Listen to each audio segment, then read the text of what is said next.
Señora, yo creo que su marido. La voz se quebró al otro lado de la línea, como si quien hablaba temiera que alguien más pudiera escucharle. Por favor, venga ahora, antes de que alguien lo vea. Aquella llamada me atravesó el pecho como un alfiler helado.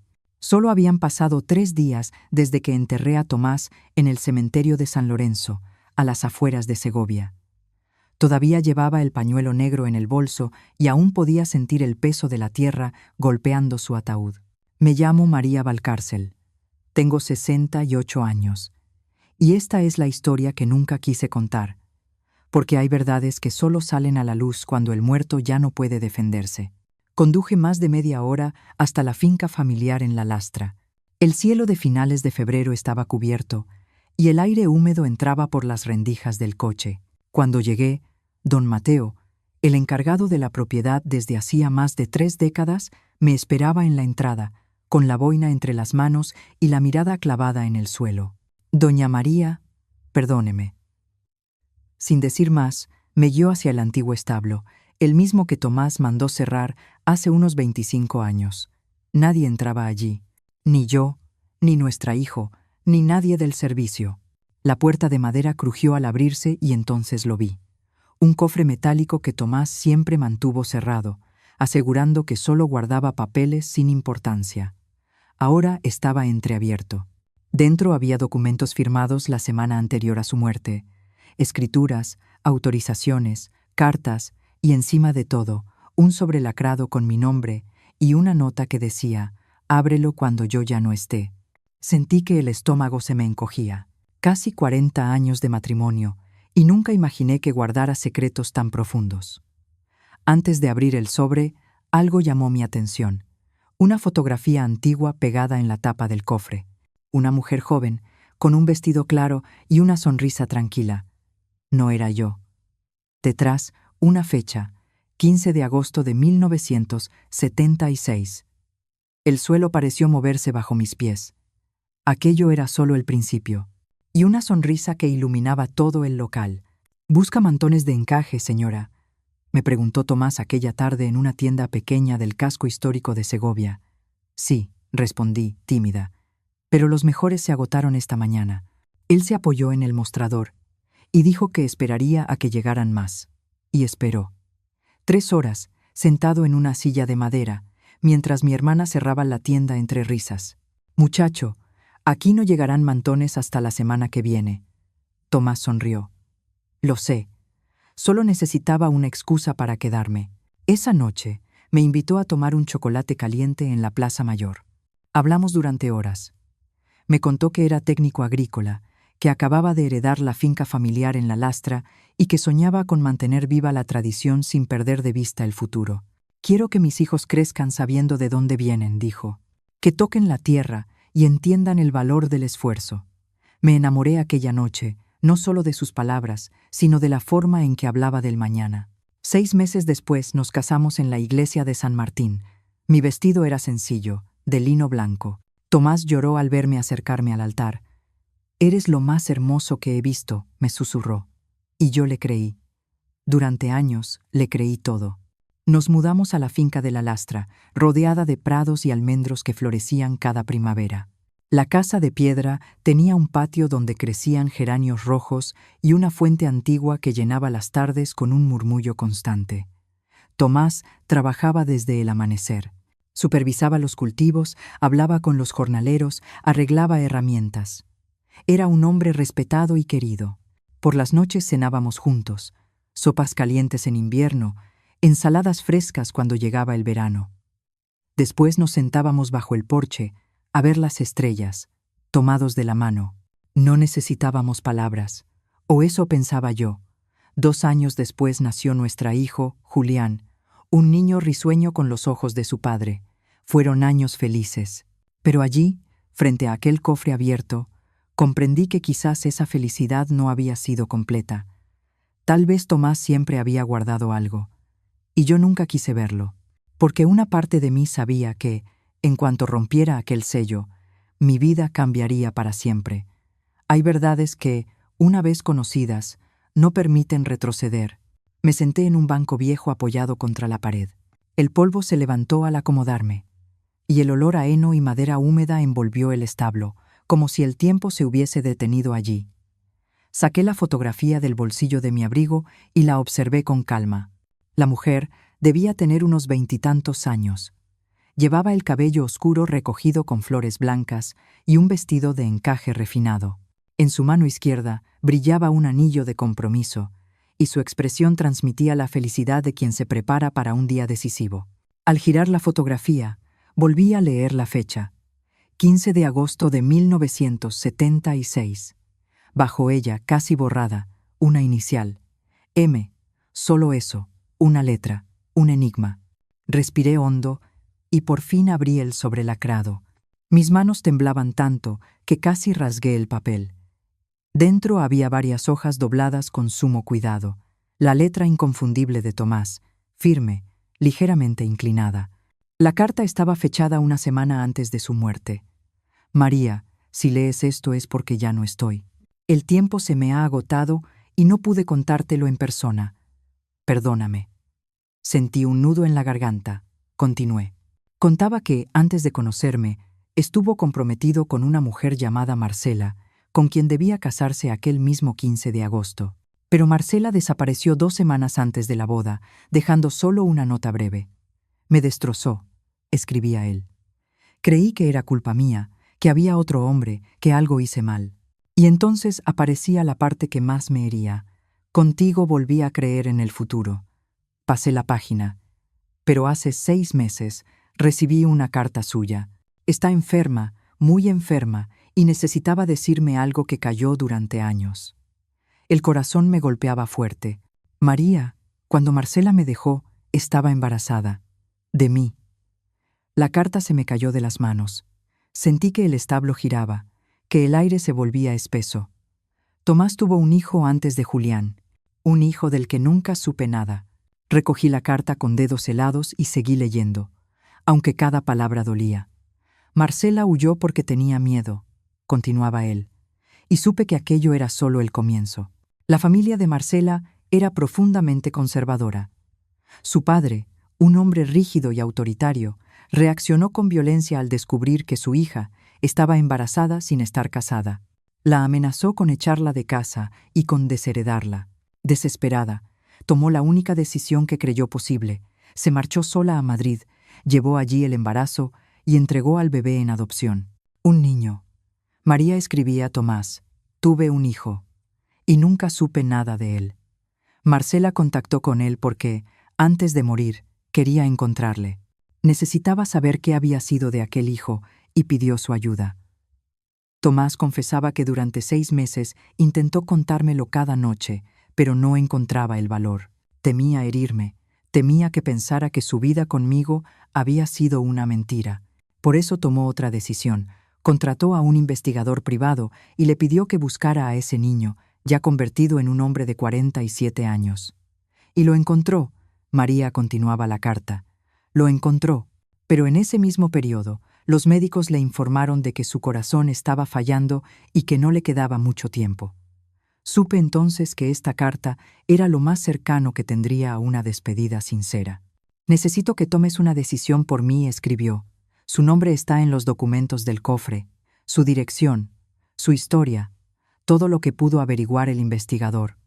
Sentí un temblor recorrerme los brazos. Tomás sabía que aquello podía destruirme, pero aún así me pedía que buscara a ese hombre y le contara la verdad. Dejé caer la carta y por primera vez desde su entierro rompí a llorar. No lloré cuando cerraron el ataúd, ni cuando bajaron el cuerpo a la tierra. Lloré ahora porque comprendí que el hombre, con el que compartí casi 4 décadas, tenía una vida secreta. Y algo peor, si Tomás había tenido un hijo, entonces Julián tenía un hermano. Con las manos aún temblorosas, abrí el dossier del investigador.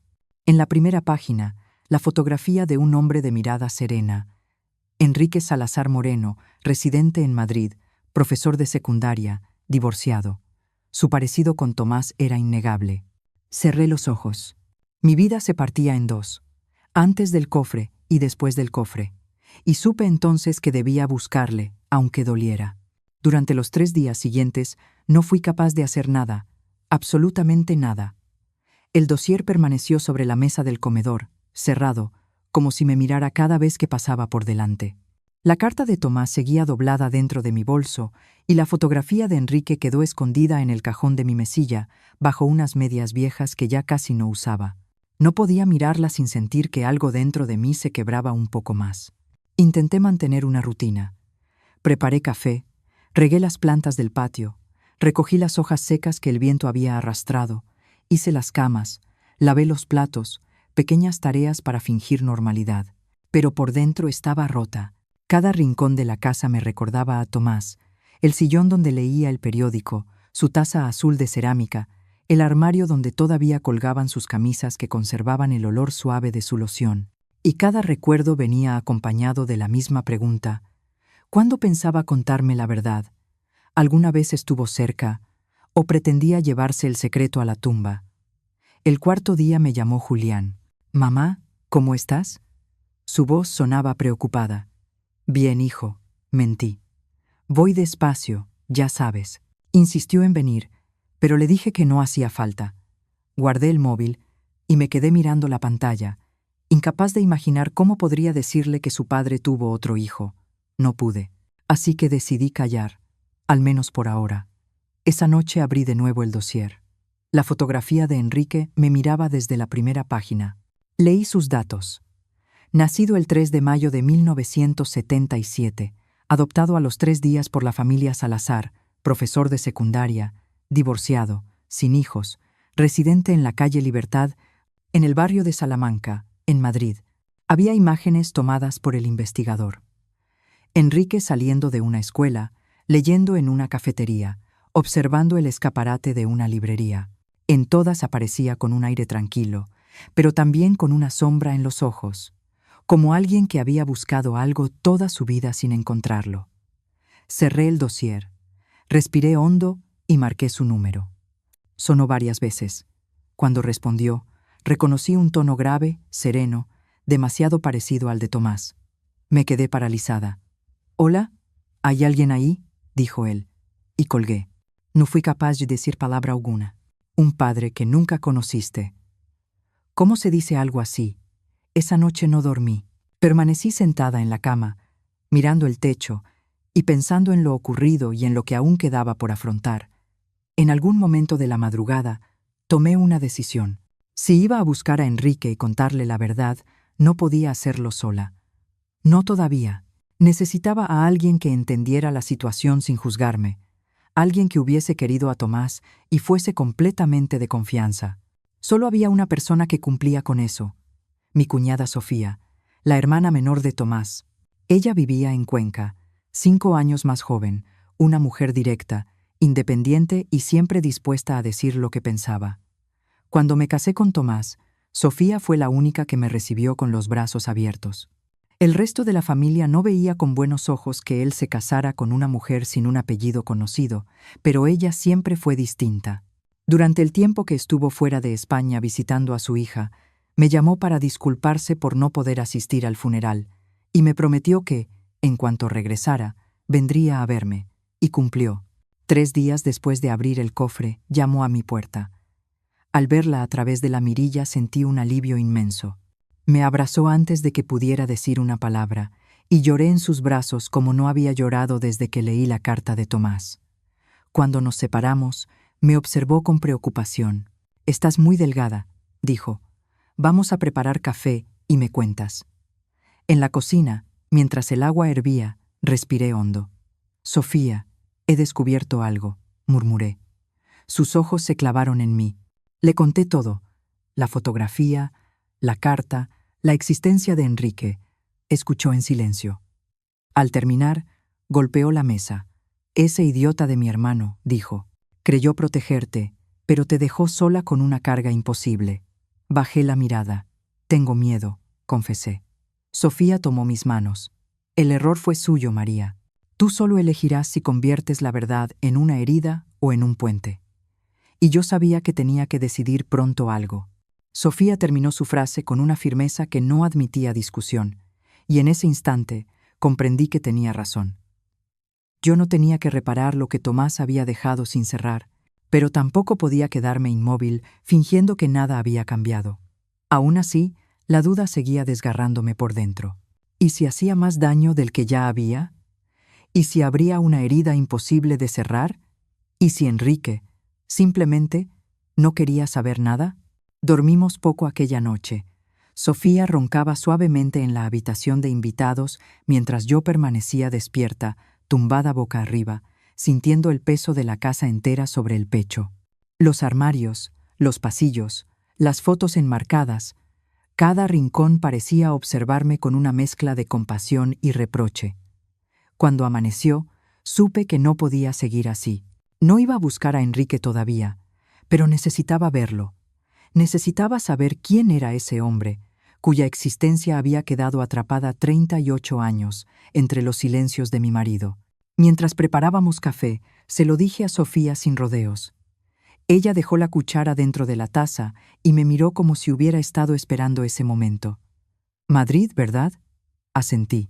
«Entonces iremos juntas».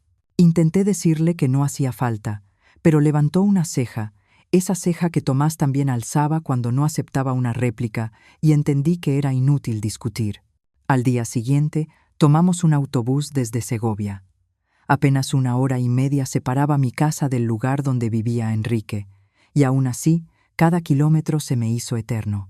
Sofía hablaba para distraerme, pero mi mente estaba concentrada en una sola imagen, la fotografía del dossier, ese rostro tan parecido al de Tomás que me había dejado sin respiración. Llegamos a Madrid al mediodía. Nos alojamos en una pensión discreta cerca de Atocha, lo suficiente para pasar inadvertidas. Tras dejar las maletas, desplegué el dossier sobre la cama. Sofía leyó la dirección en voz alta. Calle del Conde de Aranda, número 27. «¿Quieres ir ahora?», preguntó. Negué con la cabeza. «Primero quiero verlo en su instituto», dije. «Necesito observarlo desde lejos, antes de decidir si estoy preparada para acercarme». Sofía respiró hondo. Se puso el abrigo y asintió. «Pues vamos». Y salimos juntas hacia la verdad que me esperaba en Madrid. Había adolescentes saliendo de las aulas, corriendo por el patio, charlando a gritos mientras se colocaban las mochilas a la espalda. El bullicio típico de la salida del instituto. Sofía y yo permanecimos en silencio, refugiadas bajo la sombra de un plátano de la acera de enfrente. «¿A qué hora dijiste que terminaba?», susurró Sofía. «Según el informe, suele salir sobre las 2. Eran la 1:40. Esperamos. Cada minuto me pesaba como una piedra en el pecho. A las 2:05, la puerta se abrió y comenzaron a salir los profesores. Y entonces lo vi. Enrique apareció entre ellos, caminando despacio, con una mochila negra al hombro y un termo metálico en la mano. Llevaba una camisa de cuadros azul claro, vaqueros y unas zapatillas cómodas. El cabello ligeramente despeinado por el viento de febrero. Las gafas le daban un aire sereno, intelectual. Se detuvo en la acera, miró su móvil, lo guardó y siguió caminando. «Es él», susurré. Sofía me tomó del brazo. «María, ¿estás bien?». Pero yo no podía apartar la vista. Era como ver a Tomás caminado 30 años atrás. La misma forma de erguir los hombros, la misma inclinación de cabeza cuando pensaba, un parecido que dolía. Lo seguimos desde lejos. No sé si estuvo bien, pero necesitaba verlo. Enrique caminó unas calles hasta una cafetería pequeña. Entró, pidió un café y se sentó junto a la ventana. Sacó un libro de la mochila y empezó a leer. Sofía y yo observábamos desde la acera contraria. «Es muy solitario», murmuró ella. Asentí. No era tristeza lo que irradiaba, sino una especie de vida silenciosa, contenida, como si nadie hubiese caminado a su lado durante demasiado tiempo. Una mujer se acercó a su mesa. Le dijo algo riendo. Enrique sonrió, pero negó suavemente. Ella se marchó. Él siguió leyendo. Después fue a una librería de viejo, hojeó varios títulos y compró 2 libros de poesía. Luego pasó por una panadería y compró una barra de pan. Finalmente llegó a su edificio. Un bloque sencillo, de 3 plantas, en la calle del Conde de Aranda. Desde la acera, vi su silueta moverse por el salón mientras preparaba té y se sentaba a leer. y mi corazón se encogió. Ese hombre llevaba toda su vida sin saber quién era realmente. Era hora de decidir si debía saberlo. Antes de regresar a Segovia, Sofía sugirió algo que me dejó sin aliento. María, ¿y si buscamos a Marcela? La miré sin poder ocultar la sorpresa. ¿Marcela? Sí. Tomás dijo en su carta que estaba enferma, que estaba en un hospital aquí, en Madrid. Quizá ella pueda decirte lo que él nunca se atrevió. La idea me atravesó como un rayo. Una parte de mí quería huir de aquello. Otra sabía que Sofía tenía razón. No podía tomar ninguna decisión sin escuchar a quien había sido pieza clave en aquel pasado. Llamé al investigador privado que Tomás había contratado. Expliqué quién era y le pedí información sobre Marcela. Señora Valcárcel, me dijo con un tono grave, la situación es delicada. Cuando el señor Tomás me pidió que la localizara, ella estaba en tratamiento. Pero, según mi último informe, hace 2 semanas entró en cuidados paliativos. Sentí que el corazón se me encogía. ¿Qué significa eso? Que ya no hay tratamiento posible. Le quedan semanas, quizá días. Cerré los ojos. Si no la buscaba ahora, jamás podría preguntarle nada. ¿En qué hospital está? Hospital General Universitario Gregorio Marañón. Planta de oncología. Habitación 214. Anoté todo. Una cosa más añadió. Ella sabe que el señor Tomás murió. Se lo comuniqué hace unos días, pero desde entonces no ha recibido visitas. Colgué. Sofía me miró fijamente. ¿Qué te dijo? Que Marcela está muriéndose y que ya sabe que Tomás falleció. Sofía soltó un suspiro profundo y me rodeó con los brazos. María, pase lo que pase allí dentro, estás preparada. Y si no lo sientes así, yo estoy contigo. 1 hora después, estábamos frente al Gregorio Marañón. El edificio imponía. Entramos, subimos en silencio y caminamos por el pasillo frío y luminoso de oncología, donde el olor a desinfectante se mezclaba con esa tristeza silenciosa que solo existe en los lugares donde la vida empieza a apagarse. Llegamos a la habitación 214. La puerta estaba entreabierta. Sofía me tomó de la mano. ¿Lista? No lo estaba, pero asentí. Empujé la puerta. La habitación era pequeña, blanca, con una ventana por donde entraba la luz suave del atardecer madrileño, y allí, en la cama, estaba ella, Marcela, o lo que quedaba de ella, los huesos marcados, la piel translúcida, el cabello blanco, pero cuando alzó la mirada, sus ojos se abrieron más de lo esperado. Tú, susurró con voz débil. Tú eres María. Me quedé inmóvil. ¿Cómo? Tomás me enseñó una fotografía tuya, dijo casi sin aire. Cuando vino a verme, antes de morir, el mundo se me vino encima. Sofía apoyó su mano en mi hombro. Marcela volvió a abrir los ojos, cansados, vacíos y sinceros. Pensé que me odiarías. No te conozco lo suficiente para eso, respondí, sintiendo un nudo en la garganta. Me sorprendió lo tranquila que salió mi voz cuando dije, no te odio, Marcela, pero necesito saber la verdad, toda. Ella asintió muy despacio. Lo sé, María, y te la voy a dar. Ya no me queda tiempo para guardarme nada. Tomó aire con dificultad. Cada respiración era un esfuerzo doloroso que se escuchaba en la habitación silenciosa. ¿Quieres agua?, le pregunté. No, solo escúchame. Antes de que sea demasiado tarde. Marcela cerró los ojos un instante y comenzó a hablar con la voz rota. Conocí a Tomás en 1975.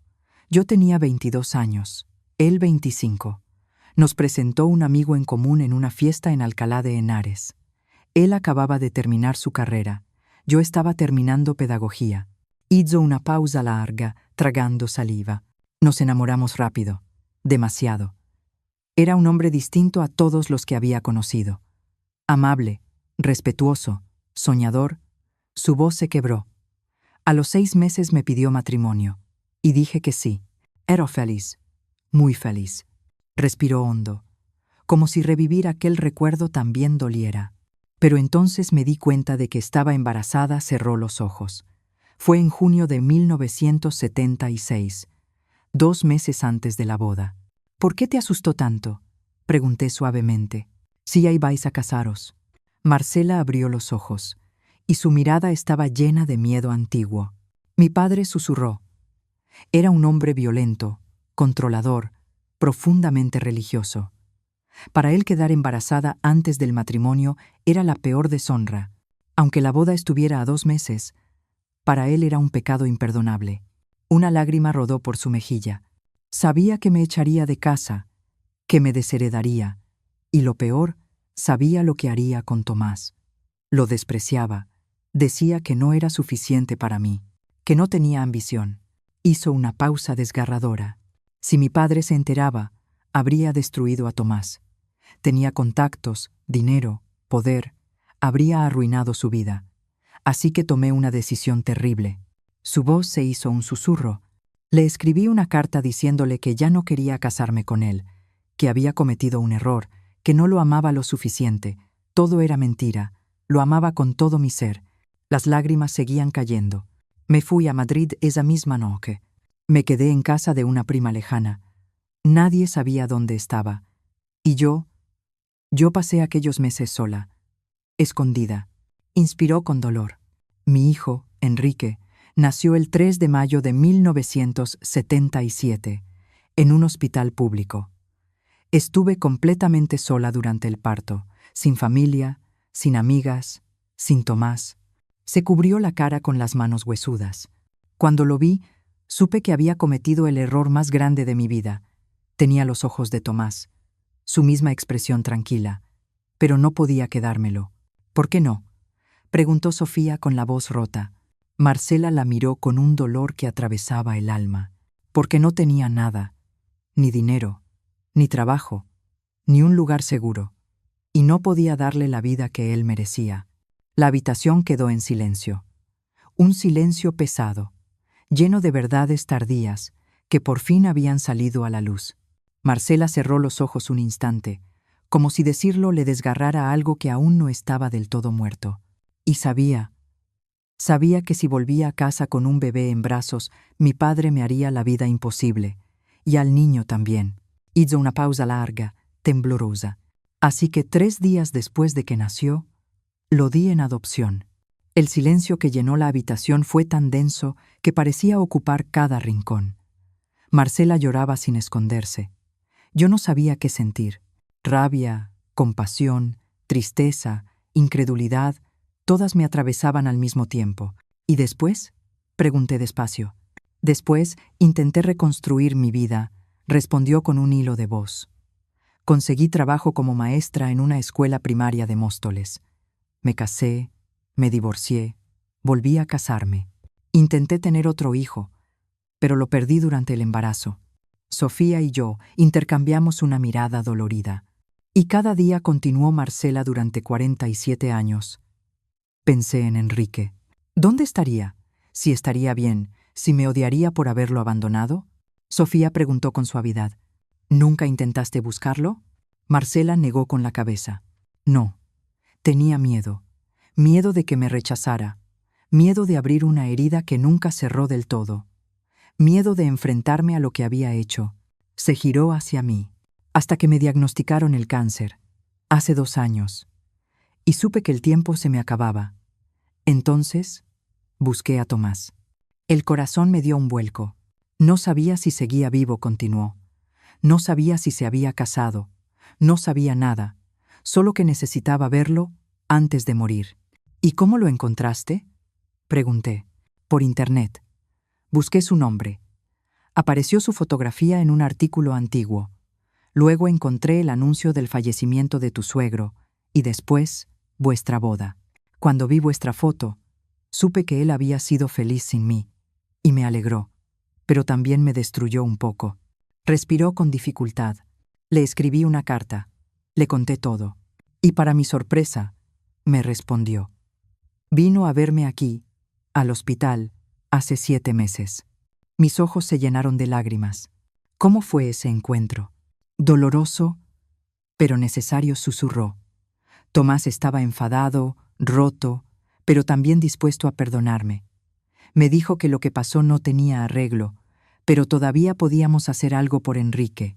Tuvo un pequeño ataque de tos. Sofía le acercó un pañuelo. Tomás contrató a un investigador. Tardó 4 meses en encontrar a Enrique.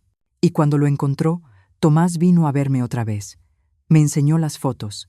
Me dijo que iba a decirle la verdad, pero que necesitaba tiempo. Y entonces falleció. Marcela me miró directamente, con una mezcla de culpa y resignación. Creí que era mi castigo, María. Que Enrique nunca sabría quién fue su padre. Tomé air con fuerza. Marcela, ¿Enrique sabe que es adoptado? Ella asintió. Sí. Se lo dijeron cuando tenía 15 años. Pero nunca intentó buscar a sus padres biológicos. Sus padres adoptivos fueron buenos con él. Lo quisieron de verdad. Y eso quizá le bastó. La habitación quedó en un silencio que dolía. Y él les fue leal, susurró Marcela.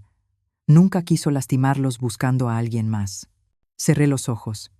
Enrique no había buscado la verdad por la misma razón por la que yo aún no se la había dicho a Julián, por no herir a quienes nos amaban. Éramos extraños, pero iguales, prisioneros de una lealtad que, en lugar de proteger, asfixiaba. María, murmuró Marcela, casi sin voz, sé que no tengo derecho a pedirte nada. Sé que hice daño. A Tomás, a Enrique y a ti. Su respiración tembló. Pero voy a pedirte algo igualmente. ¿Qué cosa?, pregunté. Búscalo, dijo con dificultad. Dile la verdad. Dile que Tomás quería conocerlo. Dile que yo lo siento. Que nunca dejé de pensar en él. Sus ojos, hundidos pero llenos de súplica, me perforaron el alma. Dale lo que yo nunca pude darle, susurró. Una historia, un origen, un lugar al que pertenecer. Me quedé muda. No sabía si podía prometerle algo así. No sabía si tenía fuerzas. Pero antes de que pudiera hablar, Marcela continuó. María, hay algo más. Algo que debes saber. Un escalofrío me recorrió la espalda. ¿Qué es? Marcela tomó aire como si cada respiración fuera una montaña. Tomás dejó algo para Enrique, algo que no puso en la carta que te dejó. Mi corazón se detuvo. ¿Qué dejó? Una herencia, respondió. Cambió su testamento 2 semanas antes de morir. Dejó una parte de la finca a nombre de Enrique. El mundo se me vino encima. El aire desapareció.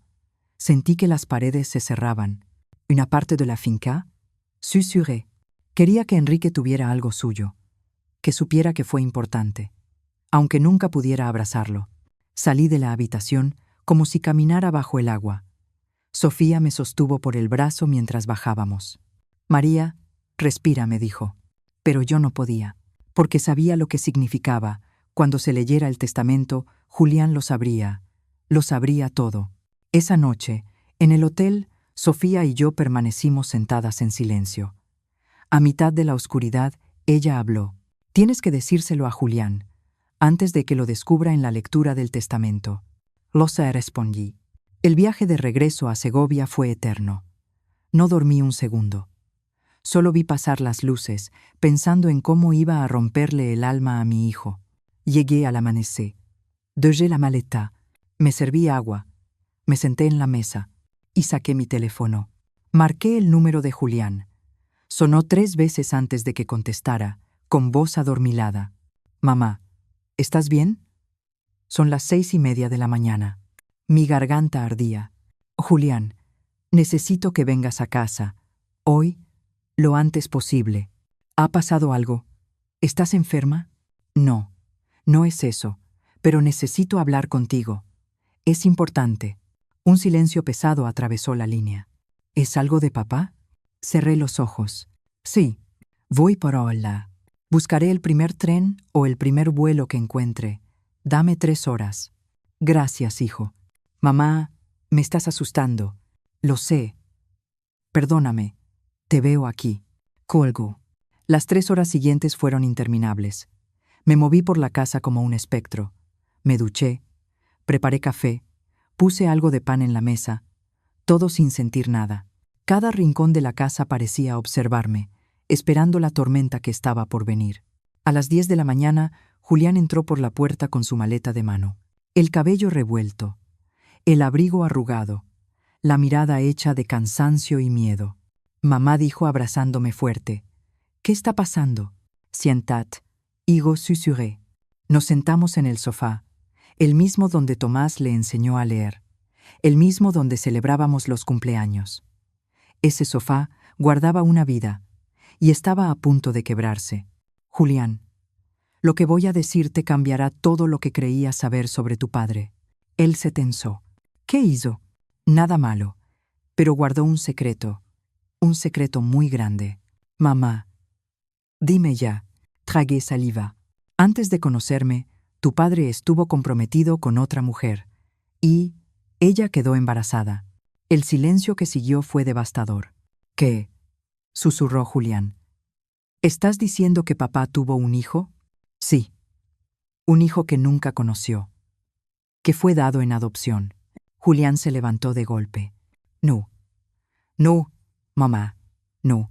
Hijo, ¿tengo un hermano? ¿Uno que existe desde hace 47 años?» «Sí». Julián caminó de un lado a otro, con las manos en la cabeza. «¿Y papá lo sabía?» «Lo supo hace 6 meses». «¿Y tú?»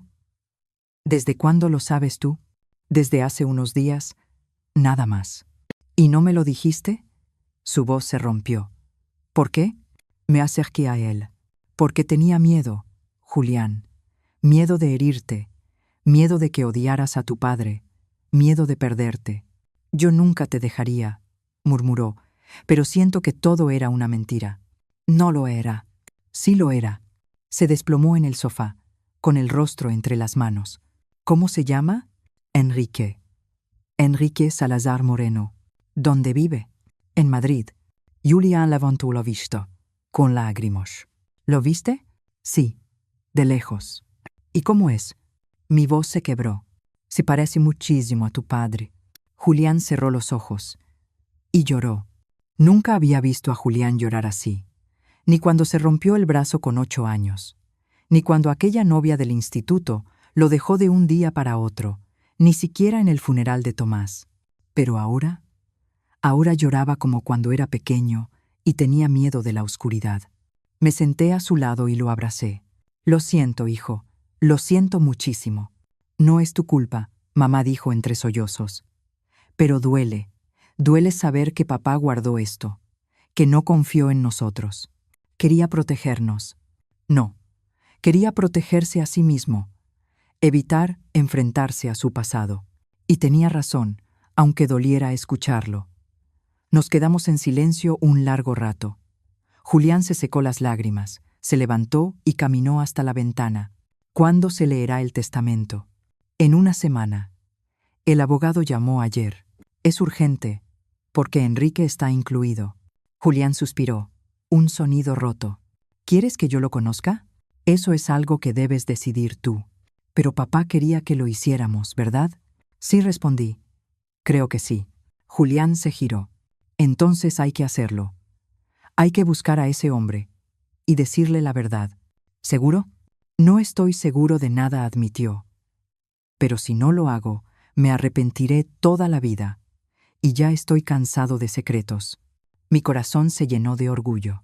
Mi hijo era más valiente de lo que yo había sido nunca. «De acuerdo», dije. «Lo haremos juntos».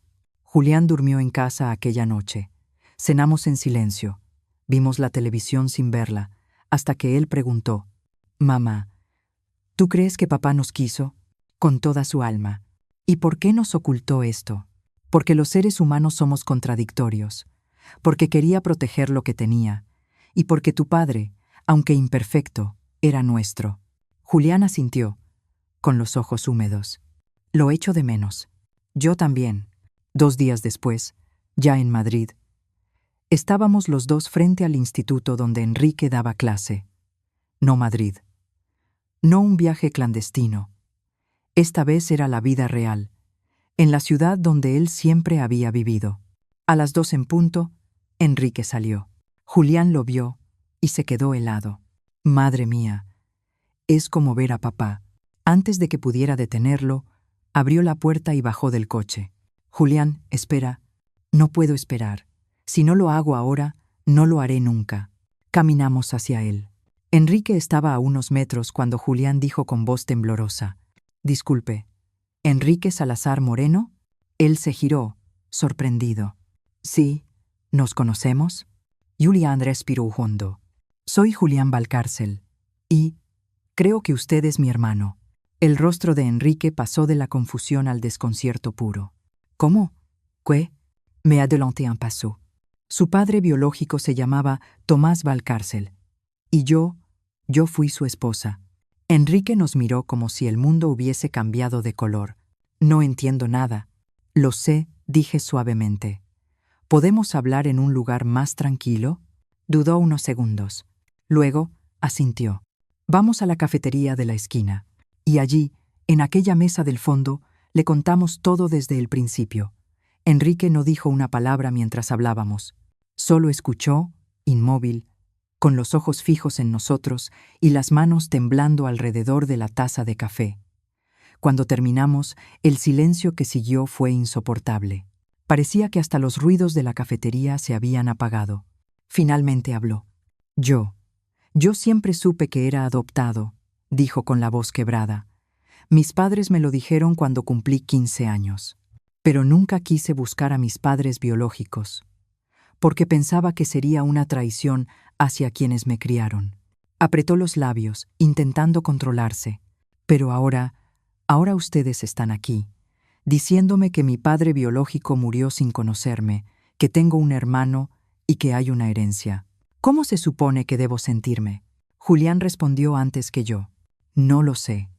Pero si te sirve de algo, yo me siento igual. Confundido, enfadado, triste, todo a la vez. Enrique levantó la vista. ¿Tú tampoco sabías nada? Me enteré hace 3 días, admitió Julián. Pasé por todos los estados posibles. Rabia, incredulidad, dolor. Pero ahora solo quiero conocerte, porque eres mi hermano. Enrique se tapó la cara con las manos y comenzó a llorar en silencio. Lloraba como quien por fin entiende algo que llevaba años buscando sin saberlo. Perdonad, soltó entre sollozos. Es que toda mi vida he sentido un vacío, como si me faltara algo, y nunca supe qué era. Le temblaba la voz. Y ahora sé lo que era. Una historia, un origen, una familia. Julián alargó la mano sobre la mesa. Enrique la tomó sin dudar. Yo sentí cómo, en ese gesto sencillo, se cerraba una herida que llevaba décadas abierta. Pasamos horas en aquella cafetería. Enrique nos habló de su vida, de Francisco, su padre adoptivo, un carpintero de manos grandes y corazón aún más grande, de Guadalupe, su madre adoptiva, costurera incansable, siempre con la sonrisa cansada pero dulce, de cómo trabajaron turnos dobles para que él estudiara historia, de la muerte de ambos. Fueron mi mundo, dijo. Por eso nunca quise buscar a nadie más. Temía que significara que ellos no habían sido suficientes. Y sí lo fueron. Pero siempre había un hueco. Ese hueco era tu origen, le dije suavemente. Seguimos hablando, compartiendo, reuniendo piezas. Al caer la tarde, Enrique nos invitó a su pequeño piso. Todo estaba impecable, lleno de libros, con un olor a café reciente que hacía el lugar acogedor. Perdonad el desorden, dijo. No suelo recibir visitas. Está perfecto, respondí. Nos sentamos. Enrique sirvió café y sacó unas galletas. Entonces preguntó, con cautela, ¿y la herencia? ¿Qué es exactamente lo que Tomás me dejó? Julián y yo nos miramos. No lo sabemos aún, respondí. El testamento se leerá en 5 días, pero, según Marcela, tu padre te dejó una parte de la finca familiar. Enrique se quedó completamente quieto.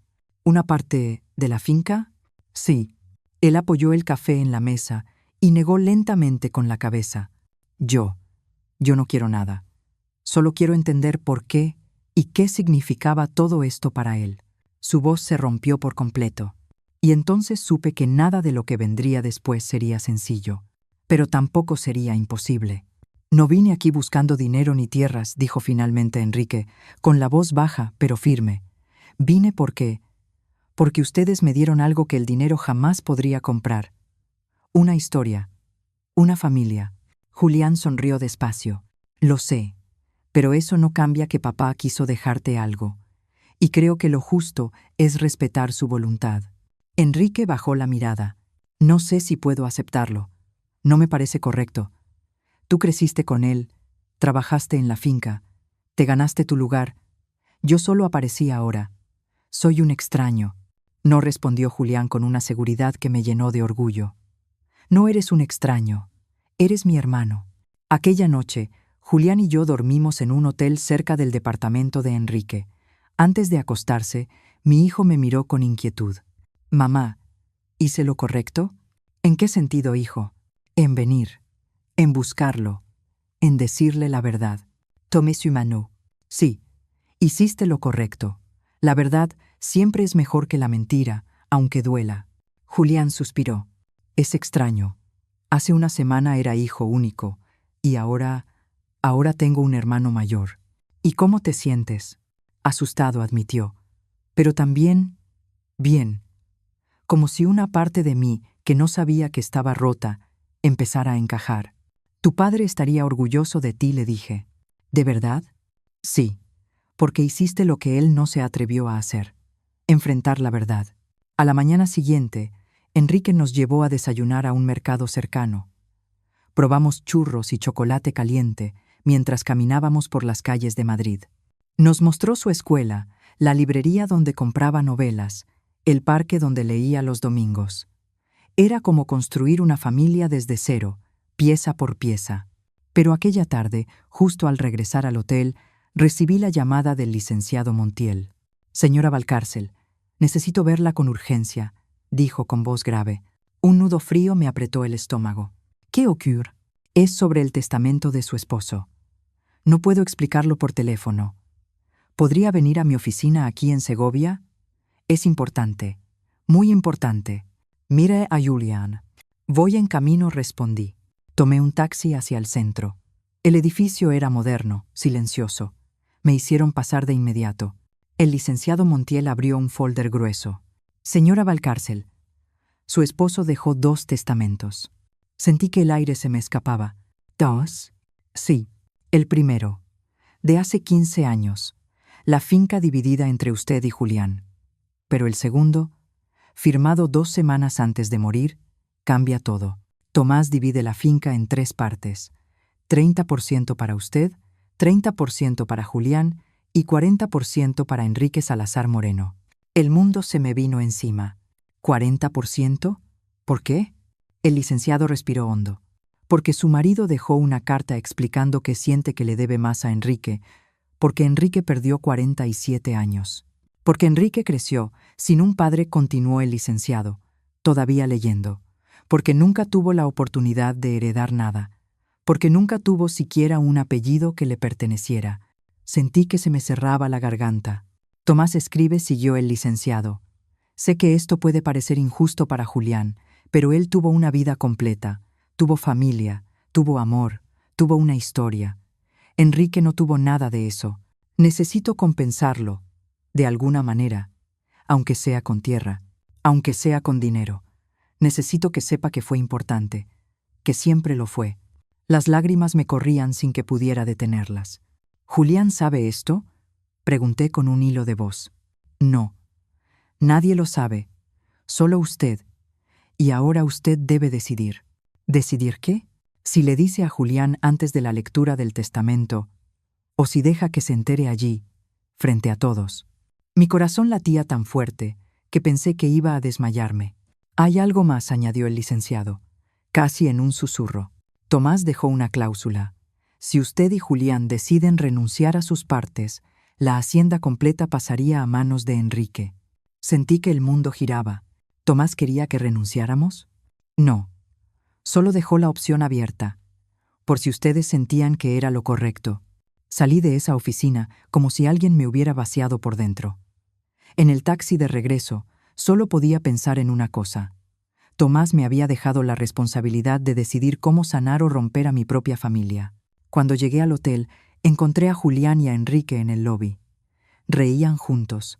Reían como si hubieran sido hermanos toda la vida, y aquello me atravesó el alma. «Mamá, ¿estás bien?», preguntó Julián, preocupado. «Sí, solo, cansada». Mentí. Esa noche no dormí. Seguí mirando las luces de Madrid desde la ventana y preguntándome hasta dónde llega la lealtad, hasta dónde llega el amor, hasta dónde llega el deber. A la mañana siguiente, envié a Julián a desayunar con Enrique. Necesito hacer unas llamadas, dije. Cuando se fueron, marqué a Sofía. Contestó enseguida. ¿Cómo va todo? Complicado, admití. Le conté todo. El segundo testamento, la carta, la opción de renunciar. Sofía guardó silencio largo rato. María, ¿qué quieres hacer tú? Cerré los ojos. No quiero que ninguno pierda, susurré. Entonces busca una solución donde todos ganen. Y ahí fue cuando lo supe. Lo que tenía que hacer. No renunciar. No pelear. Hacer algo distinto. Algo que Tomás jamás imaginó. Esa tarde reuní a los dos en el hotel. Les conté todo, todo. Enrique se quedó helado. No puedo aceptar eso, dijo temblando. No es justo. Es lo que Tomás quiso, respondí. Pero no es lo que yo quiero, insistió él. Julián respiró hondo, lo miró a los ojos y habló con una serenidad nueva, sólida, madura. Enrique, tú también eres parte de esta familia, y lo que hizo papá ahora es responsabilidad nuestra arreglarlo juntos. Si papá quiso dejarte el 40%, dijo Julián con una serenidad que me estremeció, es porque sentía que te lo debía. Y yo voy a respetar eso. Julián, no, murmuró Enrique, agitado. Escúchame. Yo tuve todo. Tuve un padre, una casa, una vida llena de afecto. Tú no. Y aunque ahora somos hermanos y estamos juntos, no puedo devolverte esos 47 años. Pero sí puedo darte esto. Enrique rompió a llorar, escondiendo la cara entre las manos. No merezco esto. Si lo mereces, insistió Julián. Porque eres mi hermano, y porque es lo correcto. Respiré hondo. Era mi turno. Yo también voy a respetar el testamento, dije. Pero con una condición. Ambos levantaron la cabeza. La finca no se dividirá. No habrá 3 partes.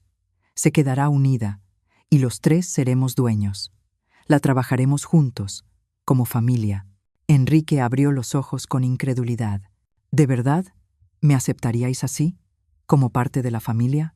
Ya eres parte de la familia, respondí. Siempre lo fuiste, solo que ahora, por fin, lo sabemos. Sentí como algo dentro de mí se acomodaba, como si una pieza perdida hubiese encontrado su lugar. No tenía que reparar lo que Tomás había roto.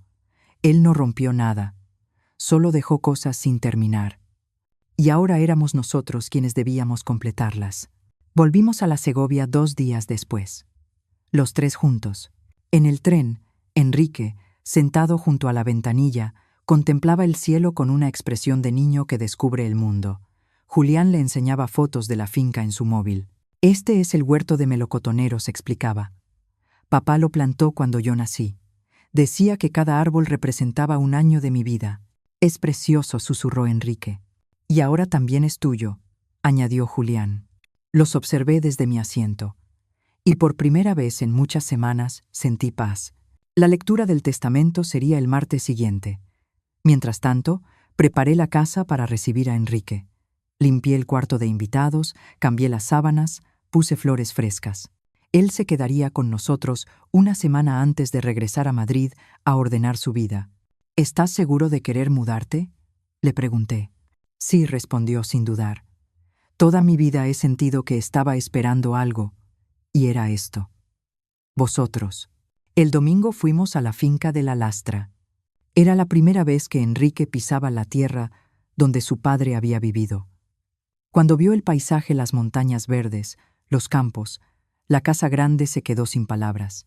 Es como un sueño, murmuró. Don Mateo se quedó inmóvil al verlo. Dios santo, susurró. Es igual que don Tomás. Le estrechó la mano con un respeto casi reverencial. Caminamos durante horas. La casa, el patio de bugambillas, la fuente de cantera, los establos, el huerto.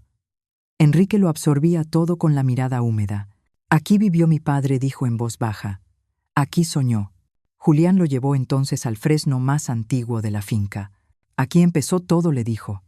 Y aquí volveremos a empezar. que Tomás había pensado en todo mucho antes de despedirse del mundo. Estas condiciones, continuó el licenciado Montiel, están aquí para garantizar que la hacienda permanezca unida y que la familia también permanezca unida. Nadie habló durante unos segundos. Se escuchaba únicamente el pasar de las hojas del expediente y, a lo lejos, el ruido apagado de la calle.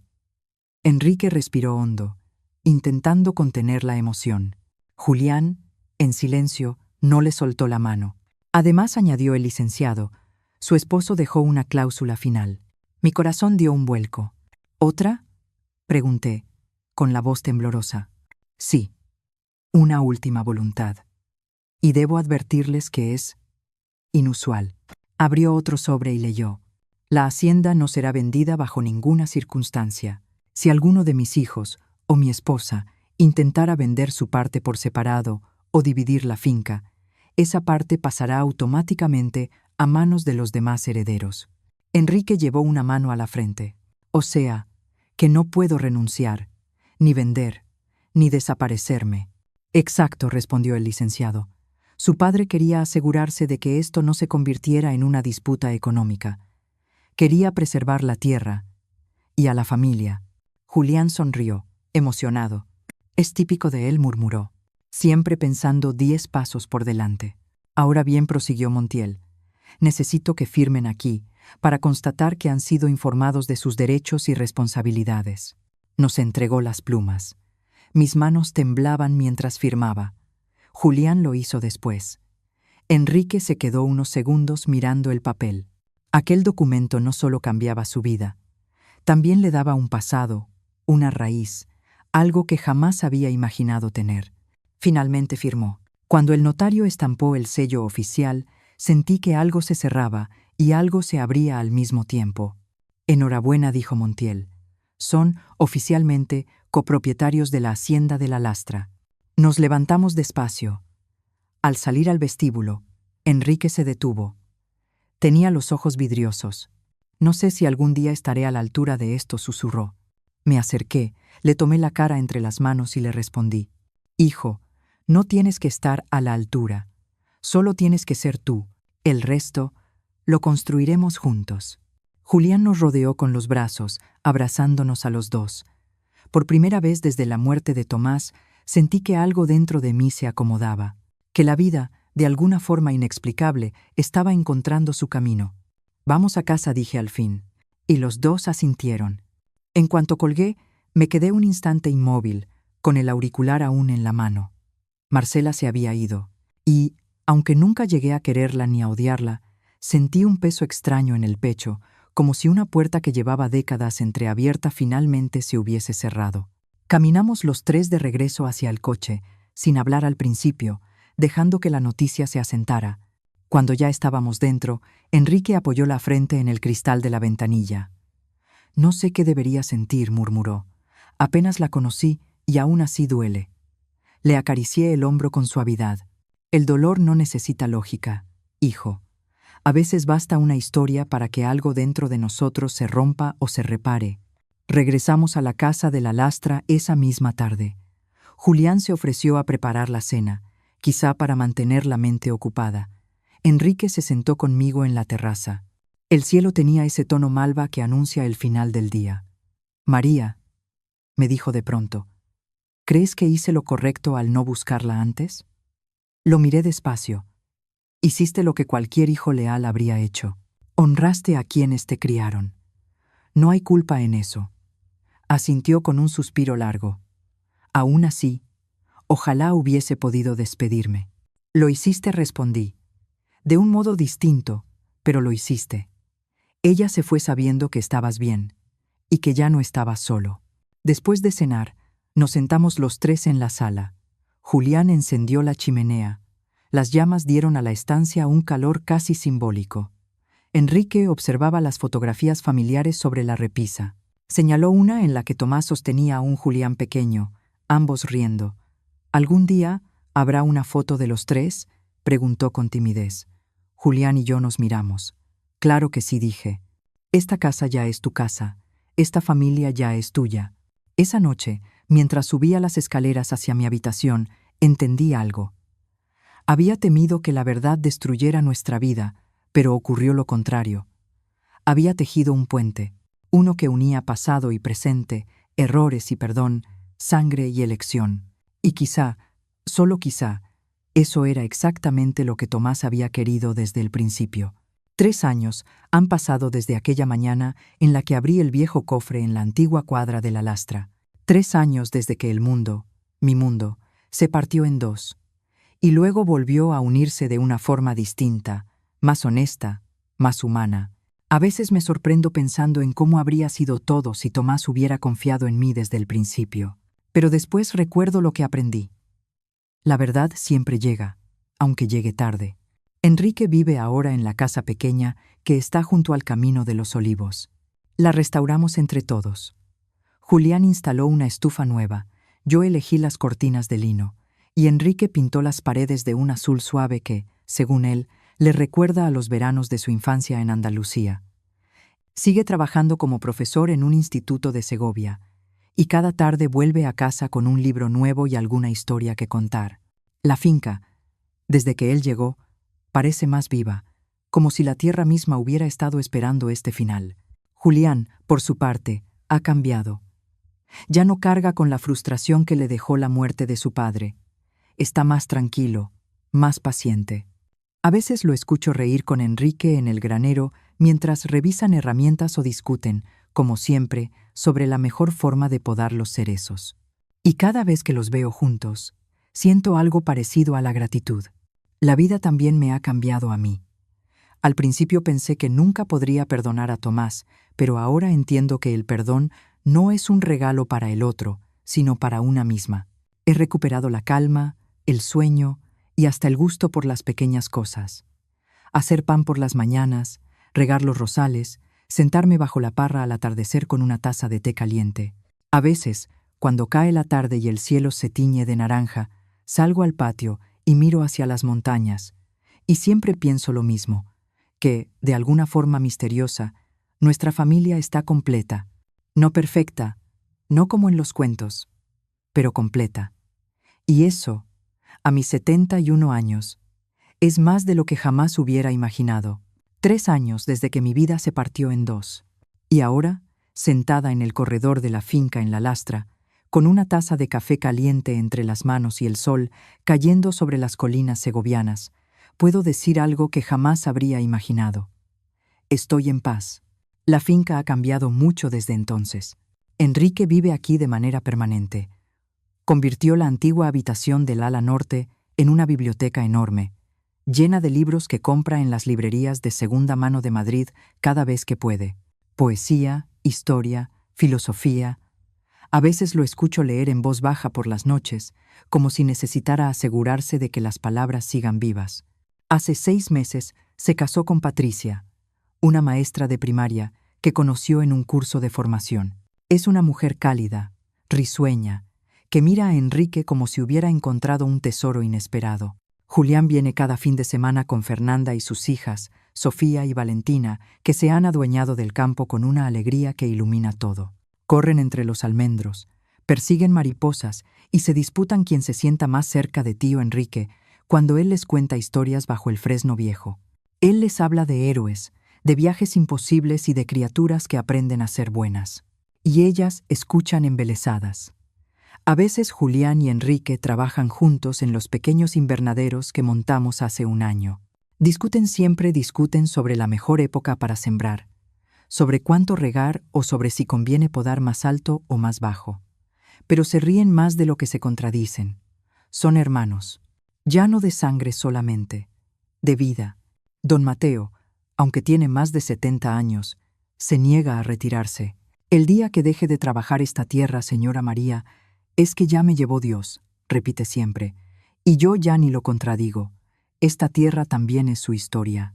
Cada camino, cada muro, guarda su huella. Hace poco recibimos una visita que no esperaba. Una mujer de unos 50 años llamó al timbre. Era alta, de rostro serio, con el cabello castaño recogido en un moño sencillo. ¿Es usted doña María Valcárcel?, preguntó. Sí. ¿Qué necesita? Respiró hondo. Me llamo Cecilia Moreno. Soy prima de Marcela. Sentí que el corazón me daba un vuelco. Pero necesito escribirla de todas formas, porque hay cosas que debo decirte.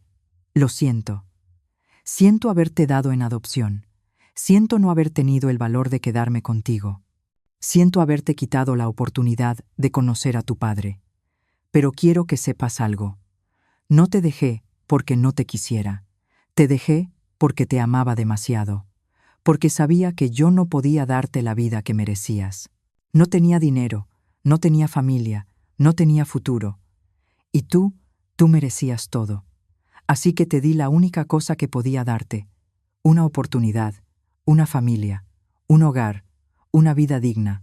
Y rezo todos los días para que esa decisión haya sido la correcta.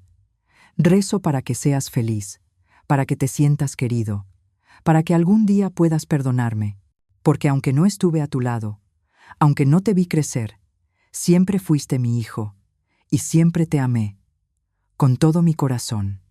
Tu madre, Marcela. Enrique dobló la carta con una delicadeza que me rompió el alma.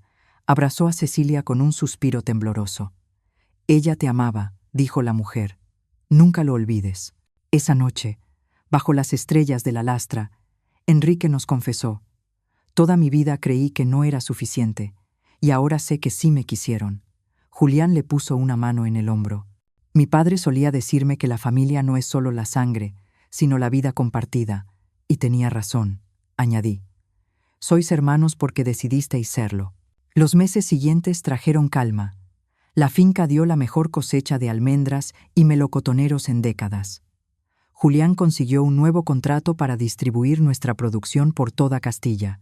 Enrique, por su parte, terminó un libro sobre la historia de Segovia y de las tierras rurales que han visto pasar generaciones. Está a punto de publicarse. Yo también comencé a escribir mis memorias pensando en mis nietas para que algún día sepan quiénes fueron antes de ellas. Hace una semana, Enrique me buscó en la cocina. Ya no me llama señora María, solo me dice María o a veces madre. Patricia y yo esperamos un bebé, dijo. Una niña. Me abrazó. Queremos que sea su madrina. Queremos que sea su abuela. Lloré sin vergüenza. 2 días después, Julián también me dio noticias. Mamá, Fernanda está embarazada. Otra vez reí. Otra niña. No, esta vez un niño. Julián se acercó y me abrazó con una emoción que casi podía tocar. Queremos ponerle Tomás, como el abuelo. Sentí como el corazón se me llenaba de una alegría profunda. A tu padre le habría encantado, murmuré. Lo sé con certeza.